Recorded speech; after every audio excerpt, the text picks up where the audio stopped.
Bueno, una de las preguntas que tenemos aquí para el uso de la robótica en todo el tema que está relacionado con las TICs es cuáles son las tendencias actuales en el uso de la robótica para la promoción de la ciencia. ¿Cuáles creen ustedes que son esas tendencias? ¿Cómo ha ido evolucionando? Pues, a ver, yo voy a empezar también, voy a ser un poco gallego y voy a contestar con una pregunta. Okay. Y la pregunta es, ¿cuántos de aquí sois informáticos? Levanten la mano aquí los que son informáticos, a ver. O ingeniería de sistemas. O ingeniería de sistemas, a ver. O electrónica. Vale. Uf. Bien, el resto supongo que seáis de ciencias sociales, ¿no? Un 5%. ¿El resto de ciencias sociales? ¿Qué son? ¿Qué sois? Económicas, hay de todo un poco, ¿no? O sea, que estamos aquí un poco... ¿Quiénes son de ingeniería, por favor? Oh, vale. Ya la cosa es diferente. Como el 50%. Por ya ahí. cambia, ya cambia. Bien. Si veis aquí en el panel, también estamos centrados gente de educación, ¿no? Gente de sociales, creo, sí, y informáticos. O sea, la robótica es eso. Hoy en día la robótica es eso. La robótica es multidisciplinar, ¿no? Entonces, voy a intentar ceñirme a las preguntas, pero siempre pues complementaré. Entonces, ¿me puedes repetir la pregunta para intentar ceñirme en la medida de lo posible? Oh, claro. ¿Cuáles son las tendencias actuales en el uso de la robótica para la promoción de la ciencia? Bien. Digamos que hoy en día existen muchas iniciativas, ¿vale? A nivel internacional y a nivel local, de cara a utilizar la robótica como una herramienta en el proceso de enseñanza-aprendizaje, ¿vale? Quizás una de las más conocidas es la Robocop. No sé si alguna vez, los que sois de ingeniería, seguro que alguna vez la habéis visto, los robots que juegan al fútbol, ¿vale? Eso es un dominio muy curioso porque... la gente que trabajamos en el área de inteligencia artificial y la parte de la gente también que trabaja en robótica, siempre decíamos, o cuando publicábamos o intentábamos hacer investigación, siempre decíamos que nuestros sistemas eran los mejores para resolver un problema X, ¿no? Entonces hubo gente que se reunió y dijo, a ver, cada uno dice que estos problemas pues tienen la mejor plataforma para resolver, o el mejor robot para resolver un problema determinado. Pongamos un problema, un único dominio, un único problema en donde todo el mundo evalúe lo bueno o lo malo que es su enfoque. Entonces dijeron, vale, ¿y qué problema podemos utilizar que todo el mundo conozca? Pues el fútbol, ¿no? Dijeron, vale, pues todo el mundo, aunque no le guste el fútbol, sabe cómo se juega. Entonces, de allí que surgió la Robocop, ¿vale? Cuyo dominio principal es robots que juegan al fútbol. Hoy en día, pues incluye también robots en el entorno, incluye robots de rescate, incluye otras cosas. Pero digamos una categoría específica, que es la que hacia allí voy con mi respuesta, es la Robocop Junior. La Robocop Junior busca utilizar la robótica como herramienta de aprendizaje en el proceso de enseñanza-aprendizaje de niños a partir de 8 años, más o menos, de 8 años hasta los 18, ¿vale? En diferentes categorías, jugando al fútbol, rescate y demás. En un principio, ya hace muchos años, en principio de los años 2000 y demás, se utilizaban los Lego Mindstorm. ¿Recordáis? ¿Sabéis cuáles son los Lego? O sea, los Lego Mindstorm. Sin embargo, hoy en día, pues, con el advenimiento de Arduino y otras tecnologías y demás de bajo coste, pues cada vez hay de distintas herramientas que promueven digamos, el uso de esta herramienta en la enseñanza. Y digamos que es interesante porque, por lo menos en España, existen ya varias empresas e iniciativas en donde se enseña robótica a niños, se les utiliza a interactuar con robots o se les promueve interactuar con robots a niños a partir de 6, 7 años más o menos, ¿vale? Pero en clases extracurriculares, es decir, todavía no están que yo sepa, no están directamente incluidos en los planes de docencia o en los planes curriculares de las escuelas, pero sí como actividad extracurricular. Entonces, ha dado pie, pues eso, a que niños pequeños, a partir de los 6, 7 años, empiecen a interactuar con robots. ¿Por qué? Porque aprenden jugando, ¿vale? Aprenden haciendo. Entonces, eso es realmente yo creo que la tendencia es hacia allí, ¿no? Porque hoy en día, bueno, no sé cómo está la penetración del mercado, pero aquí en Colombia, pero hoy en día, por ejemplo, podemos encontrar robots en nuestras casas. ¿Qué robot encontramos en nuestras casas hoy en día? Roomba, ¿no? Esta que limpia, en teoría limpia las casas y es una aspiradora, pero también limpia también con agua, etcétera, etcétera. Pero y es común cada vez, y cada vez vamos a encontrar más y más y más robots en nuestras casas. Por ejemplo, en el departamento donde yo trabajo, en el departamento de informática, hay un proyecto que usan el robot Nao, no sé si lo conocéis, es un humanoide, ¿vale? Lo utilizan, por ejemplo, para rehabilitación y trabajo con niños, después de una lesión o enseñarles también se utilizan, por ejemplo, en otros casos para enseñar idiomas o para interactuar o aprender conceptos distintos. O sea que la tendencia es que cada vez más y más y más, ¿vale? Se van a utilizar este tipo de herramientas, ¿vale? En los procesos de enseñanza y porque cada vez lo vamos a tener más y más y más en nuestras casas, ¿vale? Entonces, hacia allí yo creo que vamos, ¿no? Cada vez va a ser, la penetración de los robots cada vez va a ser mayor, ¿vale? Eso es como la tecnología. Pues hoy tenemos un móvil, pero por ejemplo, que todos tenemos un teléfono, un celular, pero dentro de X años pues tendremos algún tipo de robot, a lo mejor no un bípedo, ¿vale? No un humanoide, pero sí otro tipo de robot en nuestras casas, ayudándonos a hacer algo. Primero que todo, ¿me están escuchando bien, cierto? Sí, buenas tardes. Pues agradecer, como siempre, estos espacios de intercambio con toda la comunidad académica que nos brinda cada año la Cátedra Europa en este y en otros escenarios. Primero que todo, con respecto a la pregunta, evidentemente deberíamos centrarnos en dos ámbitos específicos de las ciencias. El primero tendría que ver, yo diría, con una primera etapa de desarrollo de la informática que tiene que ver mucho con lo técnico, con las ciencias de la información e inclusive otras ciencias que tienen que ver con la forma en que se construye, con qué se construye y cómo se dota finalmente a esa herramienta que en este caso la denominamos robot para su propia construcción y su funcionamiento. Y evidentemente hay un componente fuerte de informática, de programación, si se quiere, de inteligencia artificial en el momento de desarrollo histórico en el que vamos. También, como les decía, con la ingeniería de materiales, en cómo construimos o qué materiales nos pueden permitir hacer estos objetos más eficientes y de forma más económica. Y podemos encontrar todo un desarrollo en cuanto a el campo específico que nos permite a nosotros construir y hacer funcionar esa máquina que está irrumpiendo fuertemente en todos los ámbitos del comportamiento social. Tenemos un segundo aspecto. Ese segundo aspecto tiene que ver con cómo ese objeto, que en este caso es el robot, está empezando a abrir nuevas posibilidades en el campo de la educación en todos los niveles. Cuando acertadamente el profesor Agapito mencionaba que en principio era un juguete, ya de entrada sitúa inclusive el tema de la robótica en la mejora de los procesos de enseñanza y aprendizaje, inclusive desde la primera infancia. Y estamos viendo cada vez más que el tema de la robótica está dejando de ser un aspecto que solo puede ser abordado o que solo puede ser utilizado para la enseñanza de lo netamente científico. Nosotros en nuestras áreas curriculares lo llamaríamos para la enseñanza de las ciencias naturales o el desarrollo de competencias científicas y evidentemente lo que nosotros entendemos dentro del currículo a nivel nacional como la informática.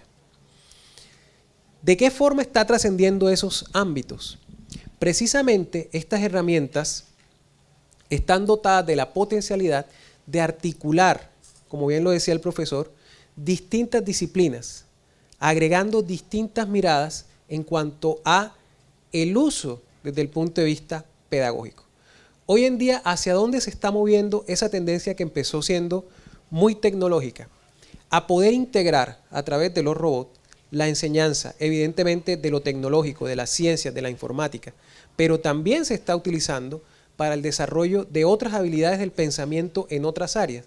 Y ya podemos encontrar proyectos, iniciativas que llevan un poco a poder utilizar este objeto para la enseñanza del lenguaje, de las matemáticas e inclusive en unos casos introducidos directamente dentro del proceso pedagógico y con unas metodologías específicas se puede desarrollar también otro tipo de competencias, por ejemplo, en el lenguaje, competencias éticas actitudinales, inclusive competencias no cognitivas que se derivan del propio proceso de introducción del objeto en el proceso de enseñanza-aprendizaje. Para no robarle más tiempo, más adelante tendremos seguramente oportunidad de profundizar un poco sobre el tema. Bueno, muy buenas tardes, jóvenes. Reitero, como lo comentado por el profesor Jorge, agradecerle a la Universidad de la Cátedra por este espacio que nos brinda el día de hoy. Quería complementar un poco en el sentido de lo que comentaba Agapito, con aquello de las tendencias, pasando un poco más de la parte física del robot como tal a la parte de las simulaciones que permiten que ese robot, pues digamos, tenga vida y movimiento. Al respecto, pues existen, digamos, diversos software que le dan vida, pues, a esos robots que previamente han sido construidos con un objetivo específico, fundamentalmente, como mencionaba Jorge, para la ciencia dura, fundamentalmente la física. Pero también esto es posible, gracias a estos software, desarrollar seres vivos simulados, como es el caso de una herramienta denominada AnimatLab, pues que permite a través de la simulación, por medio del software, darle vida a un ser vivo, valga la redundancia, desde el inicio, desde una célula. Esto es importante, pues, tener en cuenta pues, todas las tendencias que se dan en términos de tecnologías de información de la robótica. Utilizar esto como un pretexto para que el niño se acerque a la ciencia. Eso es, digamos que, algo fundamental en esta área que debemos mencionar, considero yo importante, que no es aprender robótica por la robótica misma, sino que la robótica nos sirva de un pretexto, de un medio, para que el niño, el adolescente, desarrolle esas competencias científicas que la robótica le puede permitir.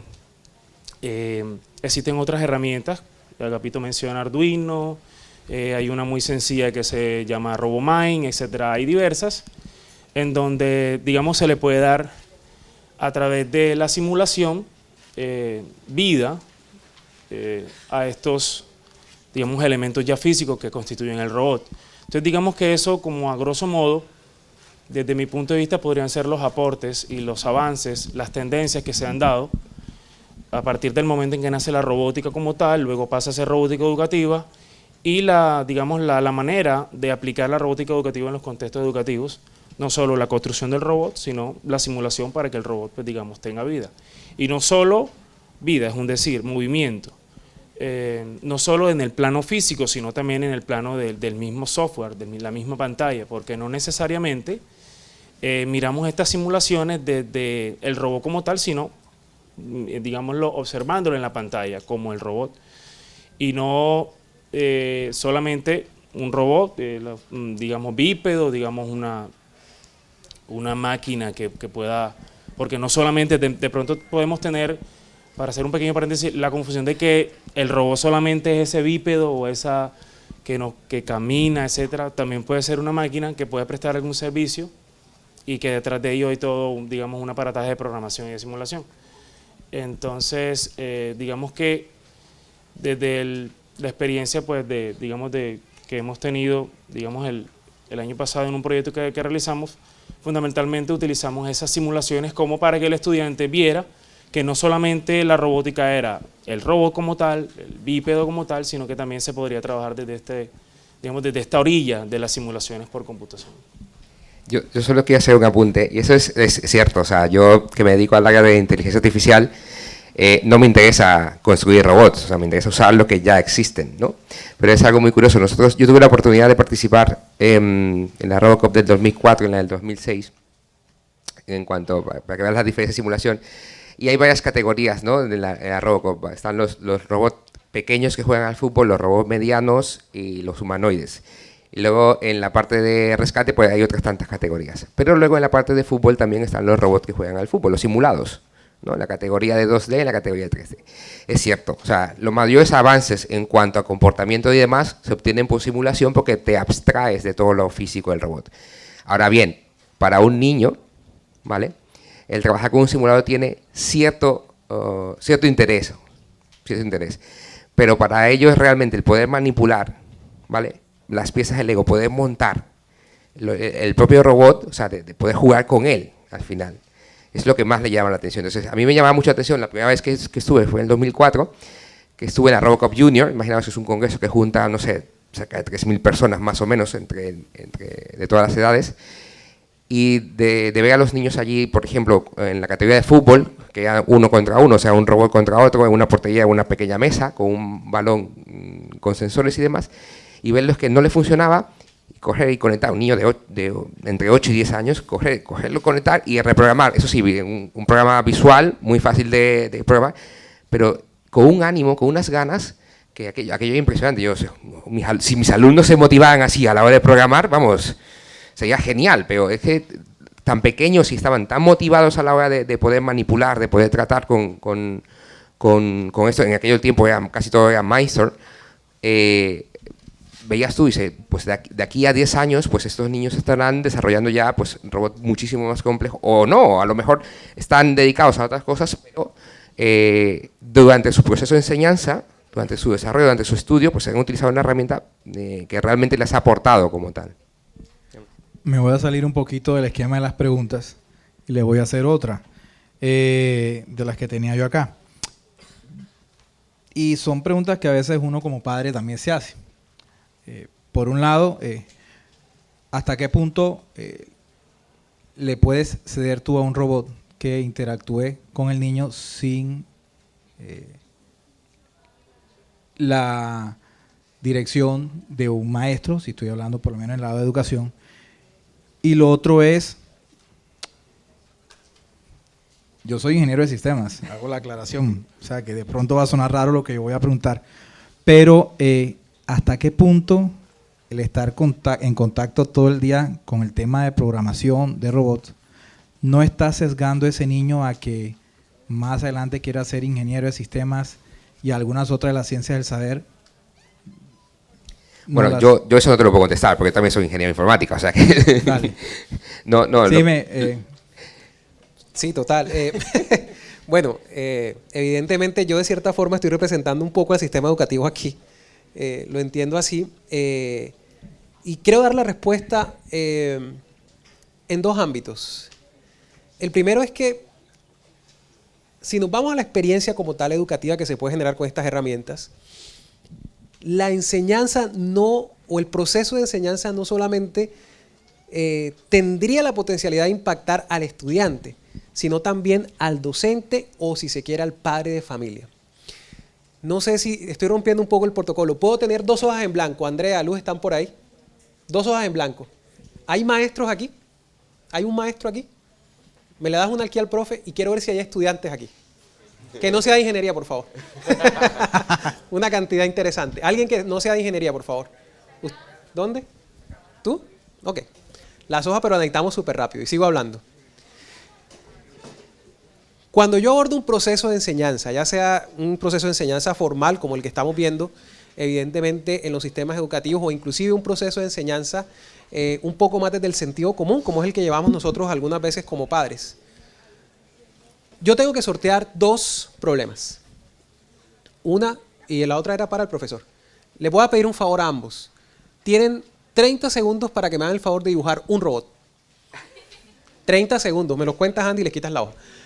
Muy conductista ese ejercicio, sí, sinceramente. Decía que tienes que resolver 2 problemas, ya sea como padre o como docente. El primero es enfrentarte a que lo que hay allí a la luz del joven, con todo respeto, ya sea de 5, de 15 o de 20, es un juguete. ¿Correcto? Y es entendido socialmente probablemente como un juguete, ya sea como un simulador o ya sea como una herramienta física que tengo ahí. Ahora, todo proceso educativo se enfrenta a 2 grandes problemas. Uno es el motivacional, ¿cierto? E inclusive un diálogo entre los intereses de quien enseña y quien aprende. Y entendiendo también un proceso cíclico en que ambos sujetos que intervienen aprenden y enseñan. Y el segundo tiene que ver con el ámbito netamente pedagógico. O sea, ¿cuál es la mejor manera de enseñar? Ahora, ¿ya están los dibujos listos? Ahora los escaneamos y los mostramos acá para que todo el mundo lo vea. Yo no sé si hemos llegado a ese nivel de sofisticación. Ya están. Entonces, fíjense. Pues si le tomamos una foto, lo mandamos fácil.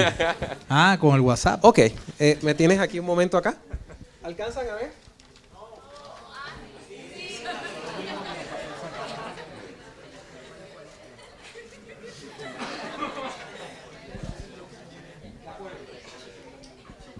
A ver, muéstralo acá también, Jorge.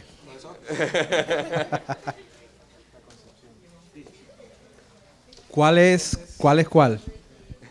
No tengo ni idea. Hay uno que tiene una cara como de malo y robot maloso de película. Hay uno que tiene una cara como más agradable. Pero si yo me voy al trasfondo del asunto, tanto el docente como la estudiante hicieron una representación realmente muy parecida a lo que es un robot. ¿O me equivoco? Así es. Equivocada o acertada. Si está mediada por lo que hemos visto en los medios de comunicación durante mucho tiempo sobre la idea de que es un robot, podemos analizarlo también. Pero desde el punto de vista afectivo, no hay gran diferencia entre cómo imagina un robot un docente y un estudiante. Y ya encontramos un primer punto de encuentro que permite establecer esa conexión que se necesita para empezar a crear, a abonar un espacio donde realmente eso que algunos teóricos han denominado un escenario donde se pueda propiciar un aprendizaje significativo se dé. Inclusive, no sé si el profesor es experto en robótica, no sé si la niña está interesada en el tema de robótica, pero aquí ya hay una gran potencialidad desde ese imaginario de poder conectar una visión de mundo muy parecida a la que tienen ambos.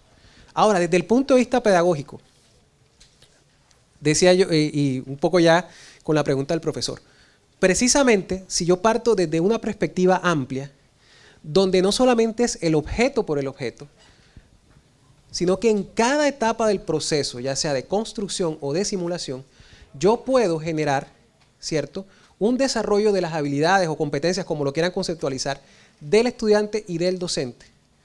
Porque yo tengo que enseñarle al estudiante a programar, pero seguramente tengo que enseñar al profesor a programar. Y que el profesor de informática que sabe armar el objeto, o el ingeniero mecánico que sabe armar el objeto, si ese es el caso, como vemos en los casos de las escuelas, también tiene que entrar en un proceso de diálogo, por ejemplo, con el profesor de ética y valores, para enseñarle también las implicaciones que tiene a la luz de la sociedad del conocimiento este tipo de trabajo. Creo que hay un debate grande, aquí hay dos expertos grandes que nos pudiesen ampliar el tema, sobre el debate que hay sobre la inteligencia artificial y las implicaciones éticas y morales que puede tener cuando lleguemos a un estadio donde eso realmente logre unos niveles de pensamiento más desarrollados. Y así, también yo puedo mostrarle en el juego con el objeto finalmente el desarrollo de las competencias matemáticas, el desarrollo de las competencias en la ciencia, el desarrollo de las competencias en lenguaje. Y Camilo puede ampliar sobre ese tema en cuanto a la experiencia, pero en sí mismo el objeto no tiene por qué sesgar al estudiante a un área del conocimiento específica, porque finalmente dentro del proceso y la intencionalidad aquí caben todas las áreas. Eso quiere decir que sin reñir con los intereses propios del estudiante, con los intereses propios del profesor, yo puedo utilizar estas herramientas bien conducidas para desarrollar todas esas habilidades sin sesgar ninguna hacia el estudiante por fuera de sus intereses. No sé si hay que regresarle las... Para la firma. Para la firma.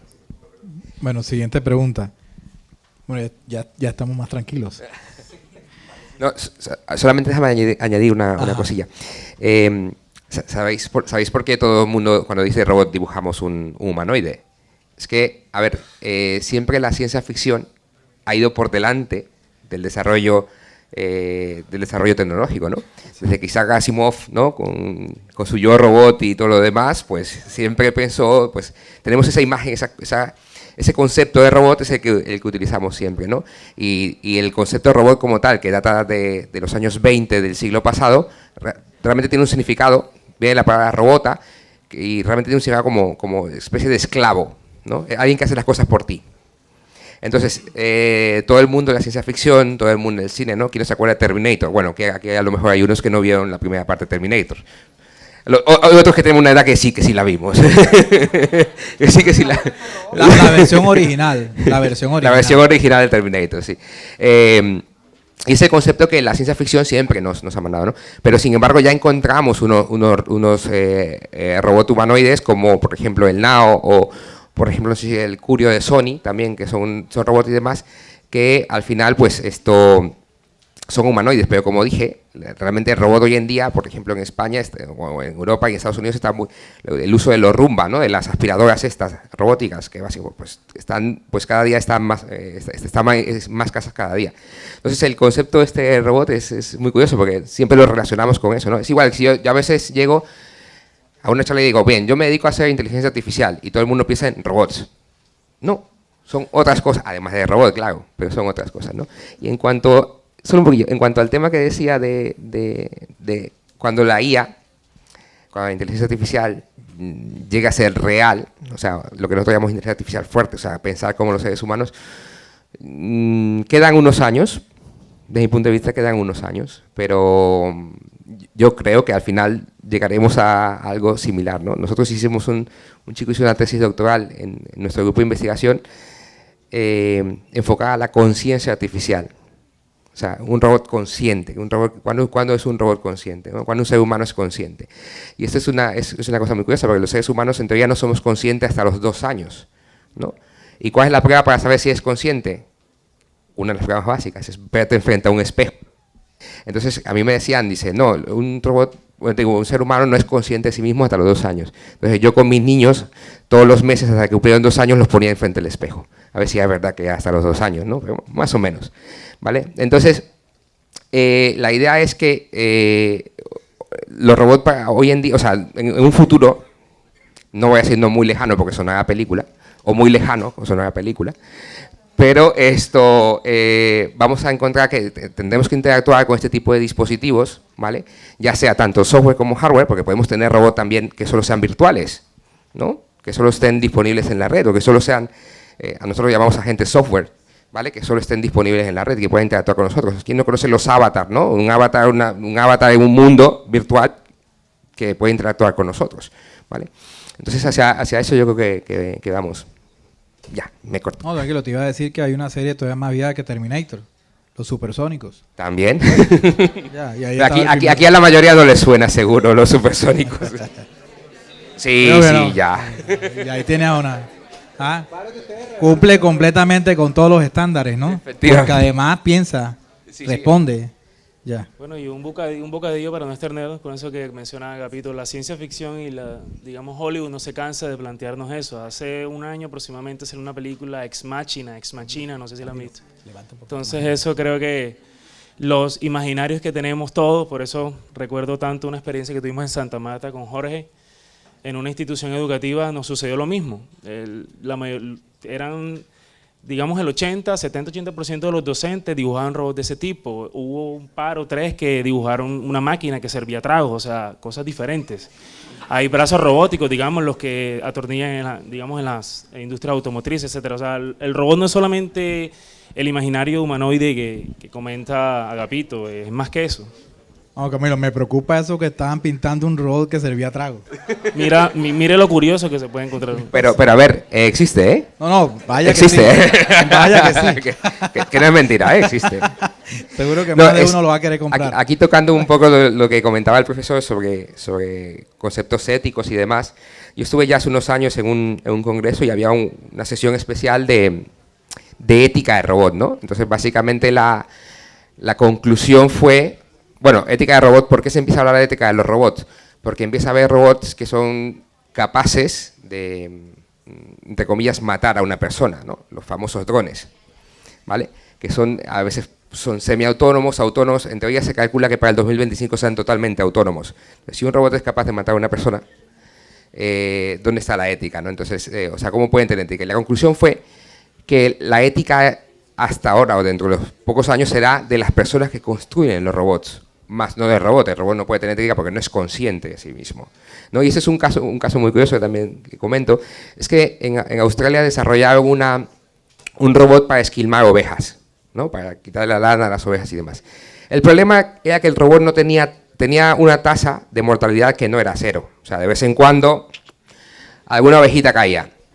Entonces, el detalle estaba en que los agricultores y demás pues se negaban a utilizar el robot para esquilmar ovejas, porque pues al final alguna oveja caía.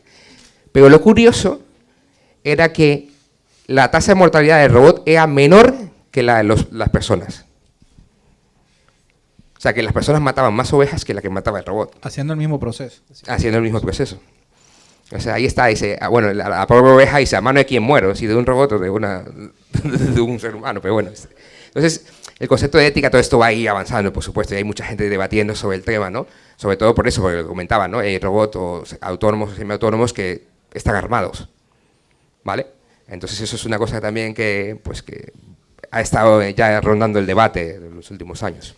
¿Tenemos algo de tiempo? Sí. Porque quería contarles rápidamente. No casi, No todavía casi, faltan pero unas- rápidamente, cómo todo esto se organiza de cara a un proceso de enseñanza. Experiencias que hemos tenido. Partimos de una pregunta, ¿de acuerdo? Una pregunta que puede partir del contexto. En algún momento, unos estudiantes de 5º grado hicimos ese ejercicio de pensar, bueno, ¿cuál es el problema que tiene su comunidad?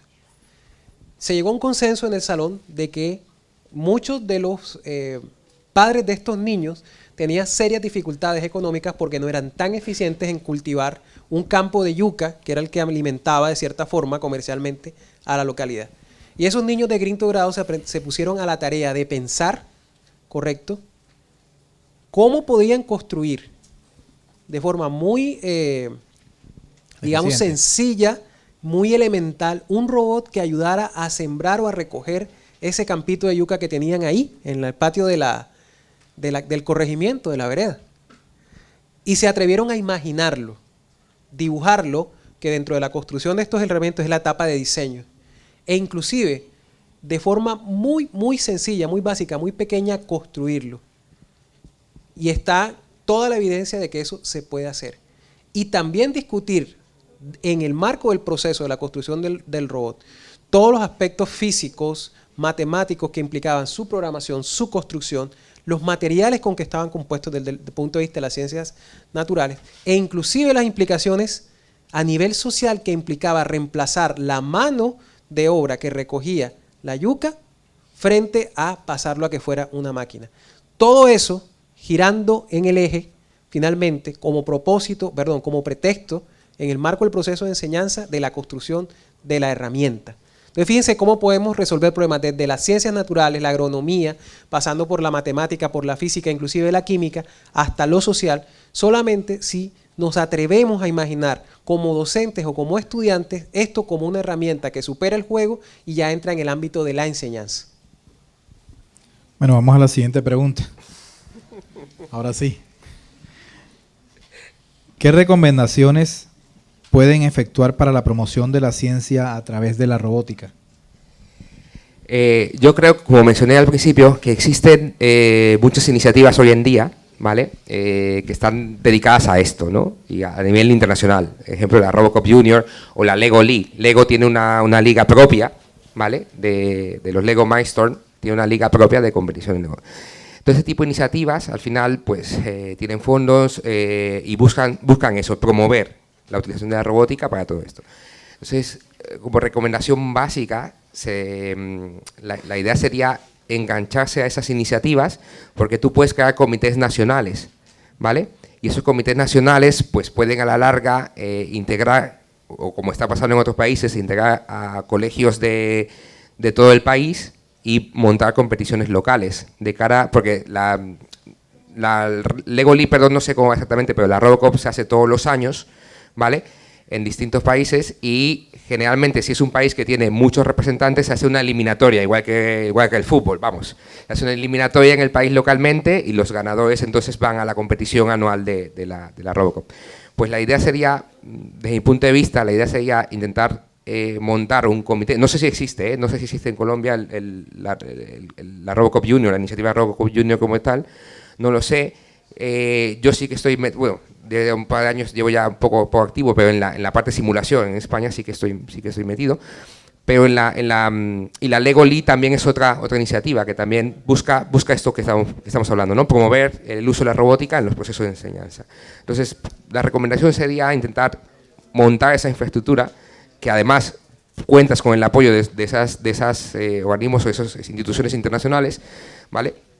De cara a que cada vez se expanda, ¿no? Se expanda más. Y una ventaja de esto son los costes también que van teniendo estos, o sea, los materiales para elaborar estos robots. O sea, evidentemente los Lego Mindstorm son los más conocidos, a lo mejor tienen un precio un poco más elevado, pero por ejemplo nosotros hemos trabajado con el proyecto, casualmente hemos comprado algunos kits que van entre los 60 euros, más, bueno, no sé cuánto es exactamente, 60 euros a de 60 y 180 euros, no sé cuánto sería en pesos. 200.000, 500.000 pesos. 200 y 500. Más o menos. Pero, por ejemplo, te puedes montar uno desde cero y nosotros ahora, ahí tengo que decir que no tenemos una impresora 3D, que directamente imprimimos la gran mayoría de las piezas y la parte electrónica la compramos. Entonces, montamos uno por 60 euros, no más. Y ese que utilizamos nosotros, por ejemplo, para dar unos cursos de verano. Entonces, cada vez se abaratan los costes, lo cual permite también, pues, llegar a más personas, ¿vale? A un coste relativamente bajo. Yo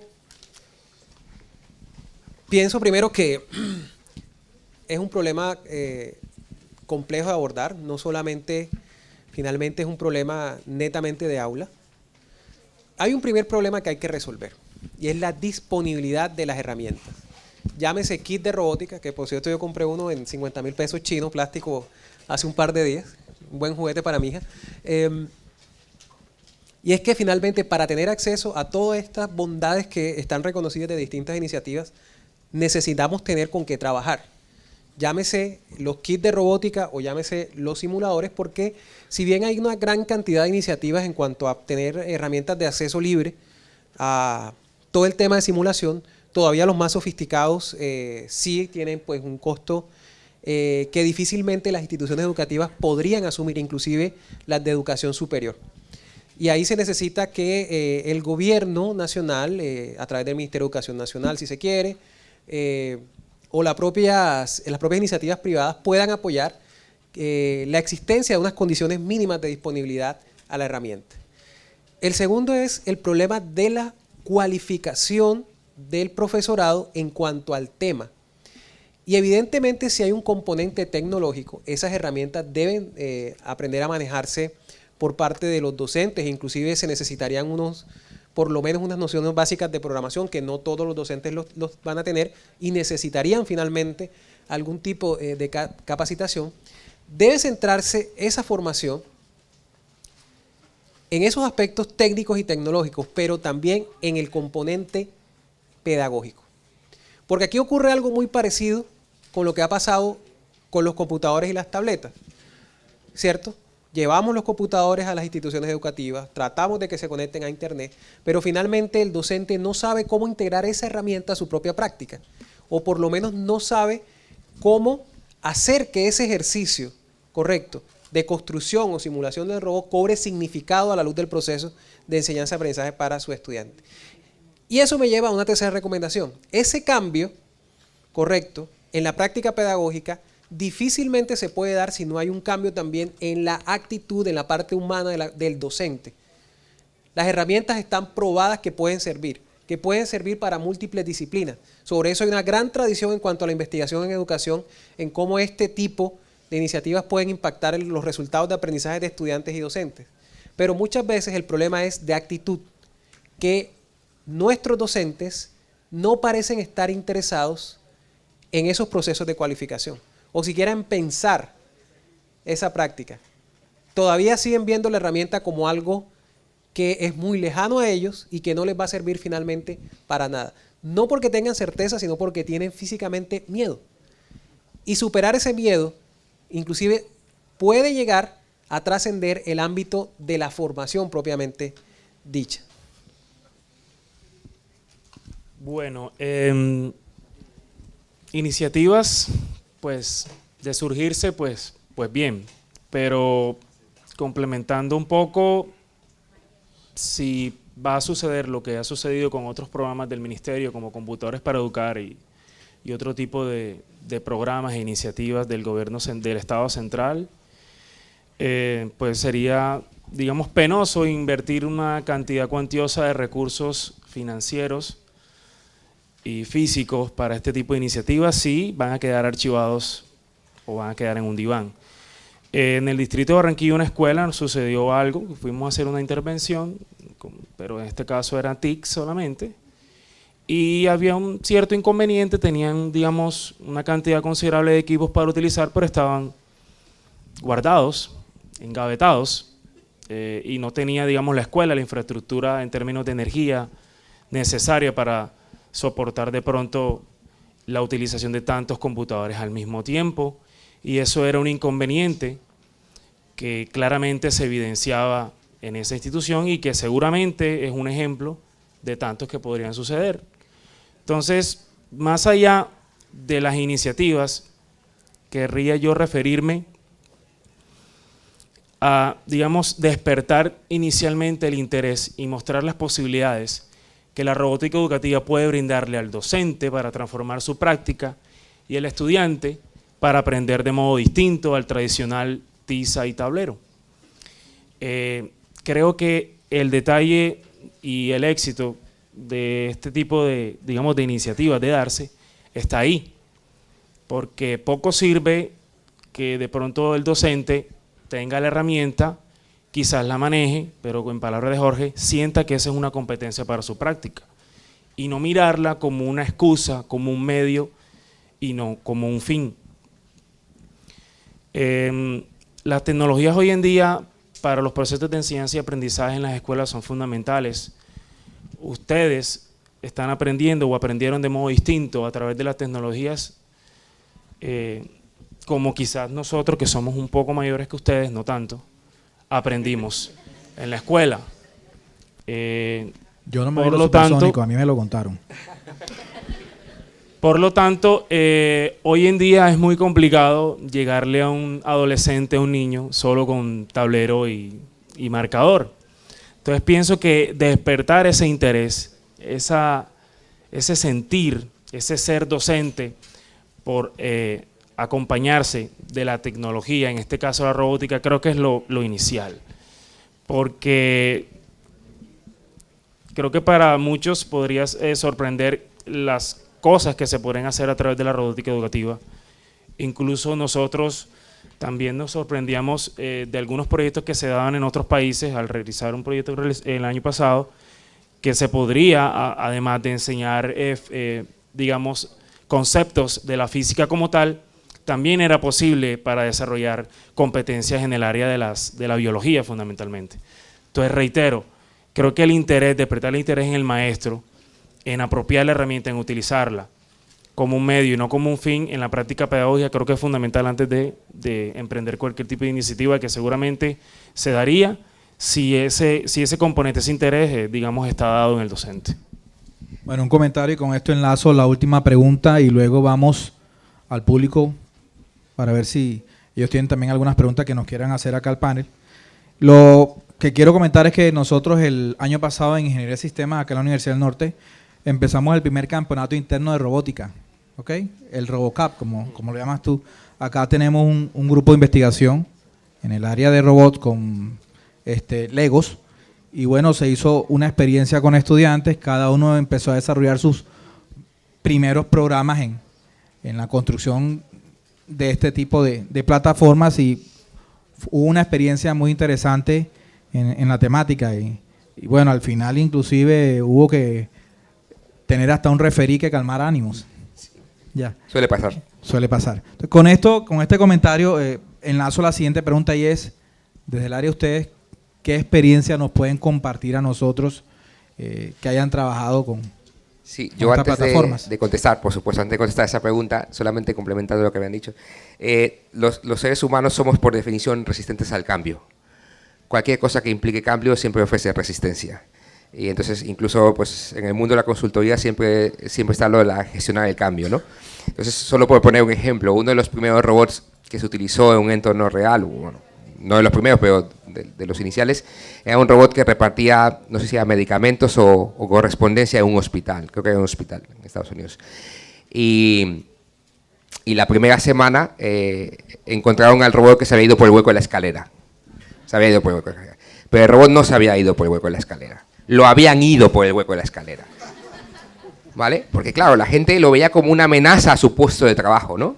Entonces lo que hicieron fue hacerle ir por el hueco de la escalera, ¿no? Entonces somos resistentes al cambio, ¿no? Entonces, pero ahí pues hay que intentar gestionar, o sea, es necesario gestionar eso para que la gente no se sienta amenazada, ¿vale? Por estos nuevos pobladores del planeta Tierra, ¿no? Antes de que conteste la pregunta, te voy a contar una experiencia de un proyecto que se estaba trabajando el año pasado, necesariamente, no en sistemas, pero sí con el área de ciencias básicas, creo que es. Tenían digámoslo, robot, un pequeño submarino, creo que la bahía de Cartagena, lo tenían enterrado a cierta profundidad, amarrado con una cadena. Ese aparato estaba estaba censando cierto tipo de información y tenía geolocalizador. El investigador sabía dónde estaba ese submarino y él en algún momento miraba desde la casa qué era lo que estaba pasando. De repente empezó a cambiar, estaba amarrado con cadena al fondo, de repente empezó a cambiar la posición. Se perdió.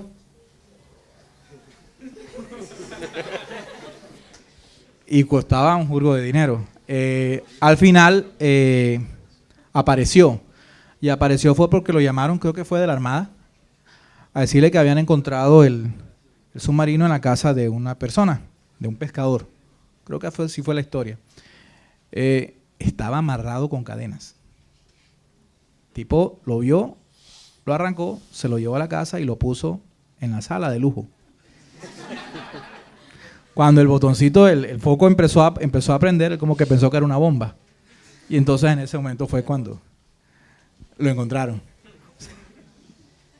Sí. Se lo llevó simplemente por llevárselo, más nada. En el ámbito de las experiencias, precisamente tuvimos el año pasado la oportunidad, precisamente con la Universidad Carlos III de Madrid, trabajar una intervención de uso de la robótica en escenarios educativos en instituciones de educación básica. Y tuvimos la oportunidad de ir de cierta forma, a echarle este cuento que le estamos echando a ustedes, a los niños, a los profesores, a los rectores. Y no se me olvida una experiencia. Generalmente el interés de los niños con estos temas lo da por descontado.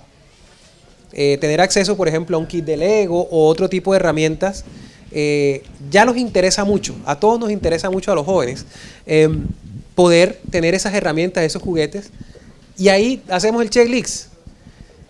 Puedo dar fe que también la administración escolar suele ser muy abierta a este tipo de iniciativas. Nos abren las puertas y trabajamos.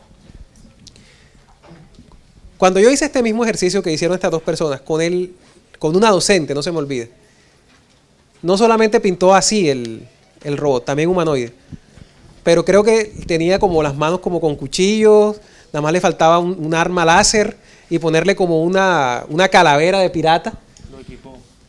Lo equipó con todo el armamento que ustedes creen, una señora.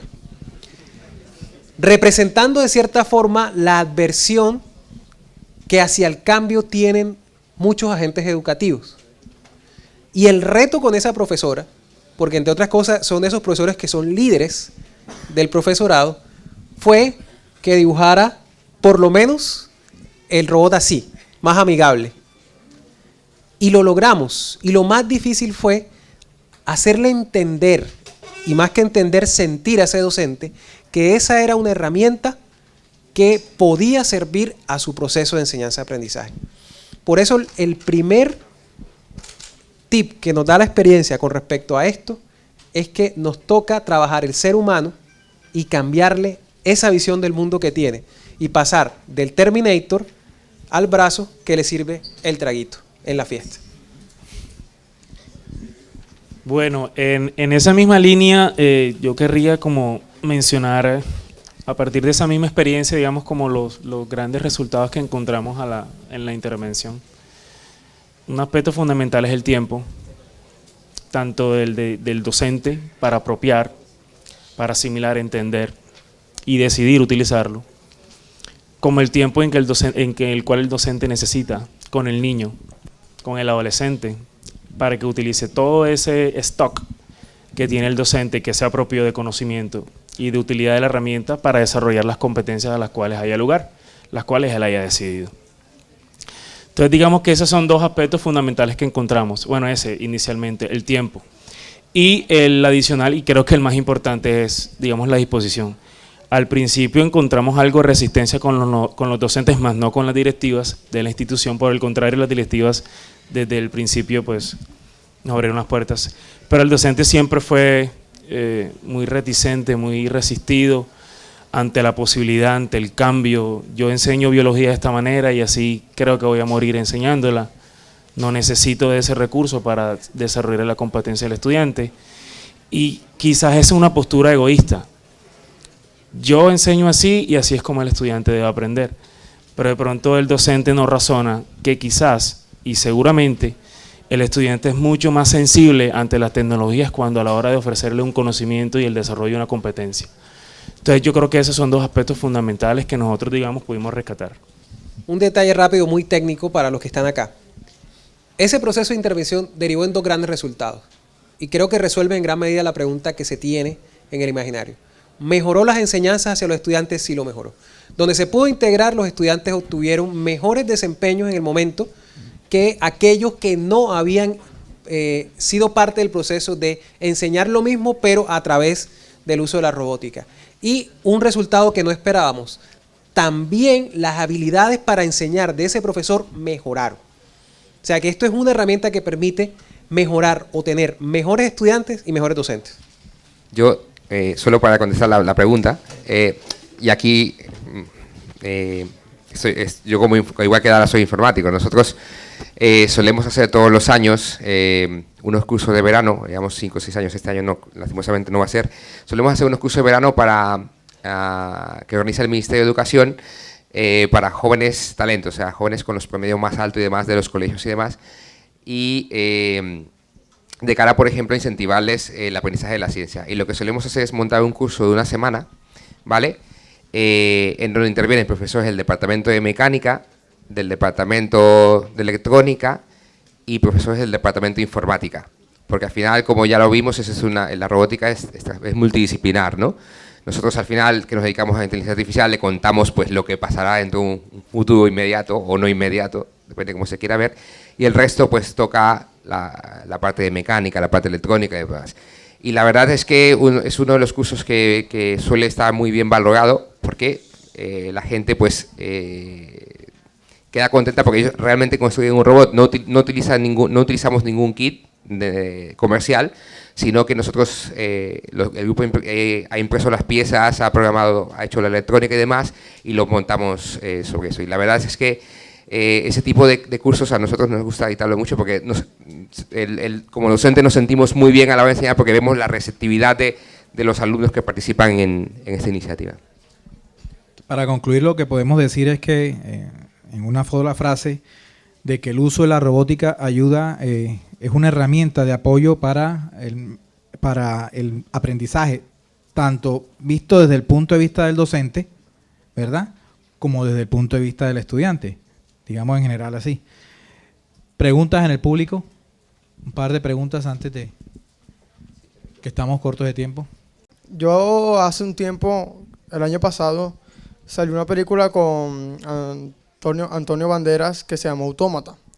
Bueno, aunque un autómata y un robot son totalmente diferentes, porque el autómata se le puede insertar como una memoria, más o menos. En cambio el robot no. Pero la pregunta va referente a que lo vamos utilizando en la educación y va mejorando los medios de aprendizaje en los jóvenes, pero en un futuro los robots ya serán algo, como decía aquí el compañero, que ya lo vamos a encontrar en nuestros hogares y nos va a parecer normal un robot conviviendo con nosotros. Y la pregunta es, ¿hasta qué punto va, o sea, la dignidad del ser humano, el sentido como tal de la vida? Porque la tecnología es algo que para el hombre siempre el sentido de la vida va a ir disminuyendo. A medida que va aumentando la tecnología, el sentido de la vida va a venir disminuyendo. Entonces, no sé hasta qué punto llegaría esto si llegamos a desarrollar una tan alta tecnología en nuestros hogares que lleguemos a pensar a que un robot va a ser más importante que la vida de un ser humano. Gracias. Bueno, sí, bueno, eso da un poco de todo. Sí, te recomiendo que te leas Yo Robotics a Asimov, es uno que se lo planteó ya hace muchísimo tiempo, ¿no? Y fue el que planteó las 3 leyes de la robótica, ¿no? Entonces, que supuestamente es lo que nos cuida de que las personas sean más importantes que los robots, ¿vale? Pero todavía eso es, por ahora, es ciencia ficción. Sin embargo, a pesar de que sea ciencia ficción, como comenté anteriormente, ya hay gente que se ha planteado esa diatriba y se empieza a hablar de la ética de los robots, ¿vale? Y por supuesto es un aspecto muy importante porque si el robot llega a ser totalmente autónomo, y es lo que nosotros nos planteamos, o sea, mucha gente se plantea crear, ¿vale? Dedicado a una tarea específica, que sea capaz de decidir por sí mismo, ¿vale? Pues también habrá que tener en cuenta aspectos como pues ese tipo de aspecto ético. Entonces, por ejemplo, digamos, una línea de robótica que es la robótica industrial, que se dedica, por ejemplo, a la fabricación de los brazos robóticos que se utilizan en las fábricas que veis de coches o de cualquier otro tipo de fábrica, ¿no? En principio, estos robots industriales, sabéis que en general no interviene el ser humano, sin embargo, ya hay gente trabajando en fábricas mixtas, donde hay seres humanos y hay robots de esto. Y hay que tener en cuenta cosas muy importantes, porque un golpe de un brazo robótico a una persona pues puede ser catastrófico, ¿vale? Entonces, el detalle es que hay aspectos éticos que tienen que tenerse en cuenta, pero de que no podemos, o sea, como comenté antes, somos resistentes al cambio, entonces no nos podemos resistir al cambio, solamente que hay que tener en cuenta muchos aspectos en ese cambio.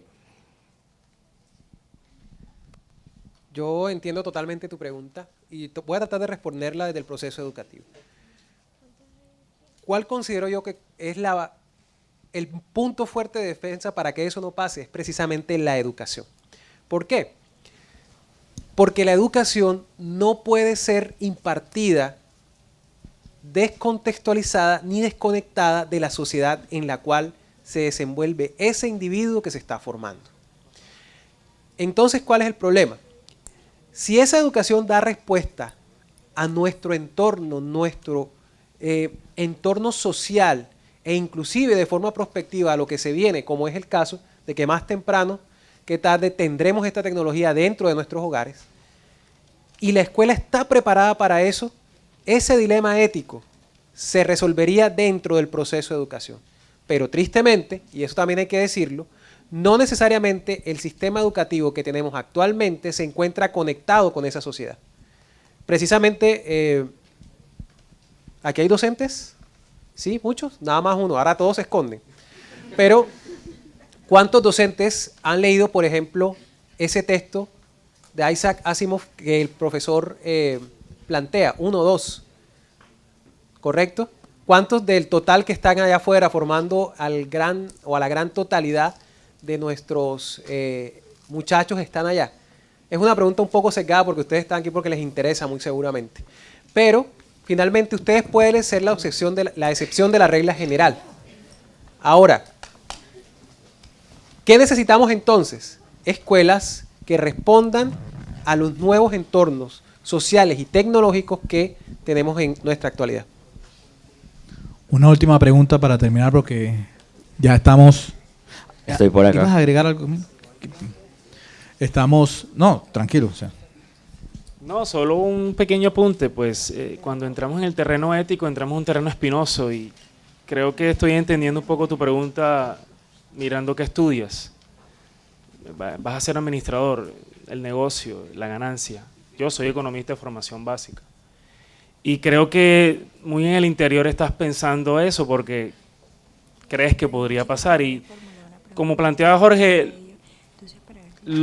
cuando entro en el terreno de la ética tengo que mirar los valores que, digamos, que yo aprendo en el interior de mi hogar. O sea, si no estoy bien informado, si desde ya incluso cuando me doy cuenta que el robot, que ya incluso el robot no está compitiendo con el ser humano y trato mal al ser humano desde ya, pues ¿a qué me puedo atener en el futuro? Así que yo creo que lo fundamental está en el hogar, formación en valores, en la ética y lo que el sistema educativo pueda responder ante ese nuevo contexto social, porque, insisto, hablar de ética es un terreno totalmente espinoso y más cuando a la hora de hablar de negocios es muy complicado y en última es una industria muy fuerte y de muy, digamos, potencial crecimiento. Entonces, digamos que ahí creo que radicaría uno de los aspectos fundamentales para que esto quizás no suceda. Qué pena, me están diciendo que estamos pasados ya casi 25 minutos de la finalización del panel. No sé, de todos modos, las preguntas que estén interesados en hacer nos las pueden hacer llegar a través de Andrea y con mucho gusto vía correo se las estaremos respondiendo.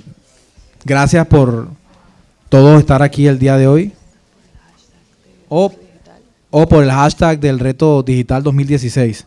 También las pueden mandar y se las pasamos a los panelistas. Entonces, de todos modos, vuelvo y repito, muchas gracias por haber venido el día de hoy. Espero que hayan aclarado algunas dudas y hayan también disfrutado de este conversatorio. Gracias también a los panelistas.